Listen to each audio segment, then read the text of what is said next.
السلام علیکم۔ کیا اسلامی ممالک ایک ہیں؟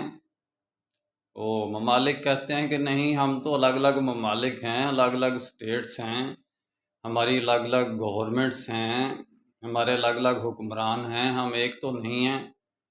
تو پھر یہ سعودیہ اور پاکستان ایک کیسے ہو گئے؟ بھائی وہ اپنے مفادات کی بنیاد پر، اپنے اپنے ڈیفنس کی بنیاد پر، اپنے اپنے تحفظ کی بنیاد پر، جن لوگوں نے اسلامی خطے پر، جس جگہ پر مسلمین رہتے ہیں، یا جتنے ایریے میں بھی جتنے یہ کنٹریز ہیں، جن حکمرانوں نے ان کنٹریز پر قبضہ کیا ہوا ہے، وہ اپنی اسٹیٹ کو بحال رکھنے کے لیے آپس میں مفادات کی بنیادات پر اکٹھے ہوتے ہیں۔ یعنی کہ اللہ اور اس کے رسول کی بنیاد پر اگر ان لوگوں نے اکٹھا ہونا ہوتا تو اللہ، رسول، قرآن، قبلہ کی بنیاد پر یہ ایک دین اسلام ایک کی بنیاد پر، امت کی بنیاد پر ایک ہو جاتے۔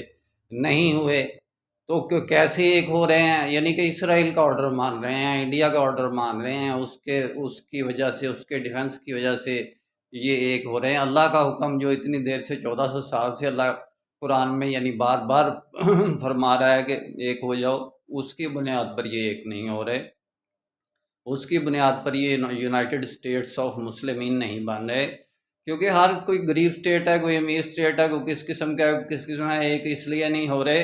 ایک تو انہوں نے اپنی اپنی اجارہ داری، اپنی اپنی حکمرانی، اپنی اپنی سلطانی بادشاہی بنائی ہوئی ہے۔ انشاءاللہ ڈیٹیل میں بات پھر ہوگی۔ میرا کام اسلامک ورلڈ کی امن اور یونائٹی کا ہے، نسبت، وحدت، خدمت، خیر کے ساتھ۔ اللہ حافظ۔